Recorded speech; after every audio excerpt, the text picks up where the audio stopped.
I watched as Sharon Whitaker made her way through the smoky haze, approaching the alien lines. The bugs saw her the moment she stepped from the bunker, and now 3 of them were moving out to meet her. I had volunteered to go, but she insisted it be her. After all, she was the acting lead supervisor. It was her responsibility to do the honors. If surrendering was an honor. The battle had gone on for 19 days, and our numbers had dwindled down from a crew of 36 to only 10 of us left. We were hunkered down in a reinforced storage building for our excavation explosives that we'd built only 2 months before, its precast concrete walls strong enough to resist the alien bombardments, even as our bodies were nearing the end of our spirit and willpower. We'd only come to the planet with a handful of rifles and handguns, to be used mainly as defense against wild native animals. We never dreamed we'd be using them against an alien strike force of around 400. That's right. Real-life aliens with long, pointy heads, elongated jaws and black, shimmering skin. They weren't native to the planet, having arrived about 6 months after we did. For a brief moment we talked. That's when we learned they were called Endolans, and they were part of a growing galactic empire, and the planet ND-17, what we called Regalia, was their next conquest. Of course we took exception to that, and in that first bloody skirmish we managed to disable their starship. That saved our lives. The bugs weren't able to take the high ground of space, so they had to come at us head-on. As I said, that was 19 days ago, and by my count, we'd taken out over 350 of the stink bugs, but at a terrible cost of 26 of our own. Now we were out of ammo, out of food, and nearly out of water. The night before, we discussed the topic of surrender. It went against our grain, but what else could we do? We were out of options. The next morning, Sharon left the bunker, a filthy white swath of torn sheet in her hand. I watched her cross no man's land where only 2 days before a dozen dead stink bugs lay where they'd fallen. The wild native dogs always came at night and cleaned out the dead. Sharon now trudged through the muck and blood without a body in sight. I watched her with a surveying scope as she stopped before the much taller and imposing aliens. Humanity had had little contact with advanced alien life up to this point, and the Endolans were the first ones we'd met with an empire. The alien leader, someone we called the Colonel, approached Sharon with an amused look on his face. At least I thought it was amused. After all, he was an alien, and I didn't know alien expressions very well. In our first encounter with the Endolans, we'd gotten hold of a couple of their translation devices, so I knew Sharon and the aliens could speak with each other. Now, Sharon's mouth was moving as she offered the bugs our unconditional surrender. None of us had been against surrendering, not in the end. As I said, we had no option. We were a day or so from dying anyway, and the aliens seemed to be gearing up for one final push against us, either surrender today or die tomorrow. After Sharon finished speaking, the Colonel looked to either side, speaking briefly to his support staff. Then he quickly withdrew a 2-foot-long sword and ran it across Sharon's stomach. All of us in the bunker gasped as Sharon dropped to her knees, holding her lower torso as blood soaked her already filthy clothing. Then the Colonel unceremoniously pulled the sword across Sharon's exposed throat. She fell to her side, her body twitching in the mud. Murphy jumped toward the door of the bunker, pulling up the heavy metal bar. He was going after Sharon. Fortunately, Jordan and Pete pulled him back. We'd already lost one of our crew today, let's not lose another. The Colonel stood for a moment, gazing wickedly down at Sharon's now lifeless body. Then he yelled something at us in the bunker. He was too far away for us to make it out, but he seemed angry and animated. Then he and the other aliens turned away to return to their ship, leaving Sharon to the wild dogs of Regalia. By now, all of us were numb to the death and degradation. But this was different. This was the last woman on the crew. And it was Sharon. Everyone loved her. She was the best boss I'd ever worked for. All eyes now turned to me. As the ranking foreman, I was now in charge. Yes, me, Jack Logan, electrician, was now in charge of this ragtag group of desperate construction workers. We weren't soldiers, just hardhats, having come to the planet Regalia to prepare the infrastructure for the colonists who would arrive a year from now. Of course, that plan had been shot to hell. "What do we do now?" asked Jordan. He was a concrete man with huge, bull-like arms and more tattoos than I could count. The same question was on the faces of all 9 of us. I slowly shook my head. "Well, we know surrender isn't an option, not anymore." "That only leaves dying," said Big Mike, another of the concrete crew. Most of the work we'd been doing was excavation and concrete work, along with the construction of a central headquarters building. We'd used native wood for the buildings, and I did most of the wiring. I considered Big Mike's words. He was right. If we couldn't surrender, then dying was our only option. Unless. We could always fight, I said. After all, what choice do we have? Fight? Said Billy, the grader. With what? We're almost out of ammo, and all we have left are a couple bricks of C4A. We've used everything else up just staying alive. Then my eyes settled on the pile of construction tools thrown in a corner of the bunker. We have those, I said, pointing. The men looked at the tools. Heads cocked and shoulders shrugged. You're right, said Trevor. He was the explosives expert, and probably the only reason we were still here. He'd worked miracles with what he had available, keeping the bugs at bay. He'd acquired the nickname the Exterminator, having killed more bugs than any of us. I continued. We have nail guns, .22 caliber fasteners, kill saws, and hammers. Jordan lifted a compact jackhammer. And a couple of these, he said with a grin. Jordan was also the only true soldier we had on the crew, having served a stint in the Marines. We'll have to attack their ship, Jordan pointed out. He continued. There have to be 50 to 75 of the smelly bastards in there, but it will be cramped, meaning they won't be able to fully bring their numbers against us. CQC. Close quarters combat. Will be our only advantage. There was a moment of resigned silence as the men considered their options. Then they began to nod. They were all on board with the plan. It was at that moment that I realized, when all your options are gone, there are no cowards. Everyone becomes a hero. And now 9 human construction workers were about to become 9 human superheroes. We began taking inventory.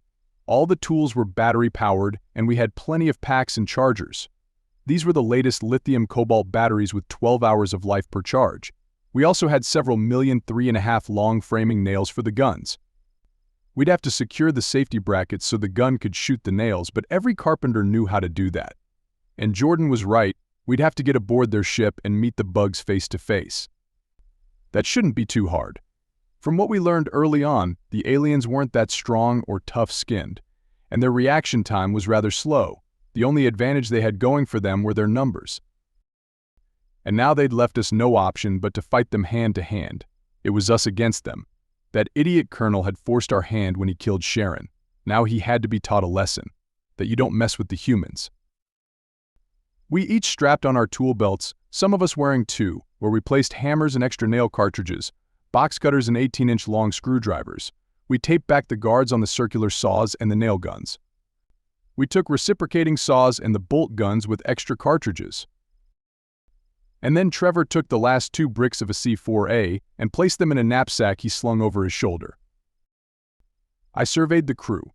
All 9 of us had on our yellow hard hats and orange safety vests with neon yellow strips running down each side.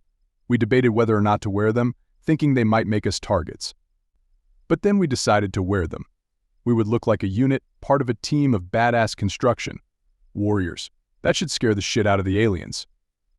To the man, we were scared out of our wits, but if we were going down, we'd go down fighting. That's just what humans did. Now we assembled by the door, each of us loaded down with gear. Big Mike had his jackhammer with half a dozen chisel bits. He'd removed the retaining ring in the barrel, meaning that when he triggered the tool, the bit would be shot out like a cannonball, or a bolt from a crossbow, a big, heavy metal bolt. It took all day getting ready, and now it was growing dark outside. Fires still burned nearby from where the battle had slowly worked its way to the bunker, and this helped cast a pale of smoke over the scene, making it even darker.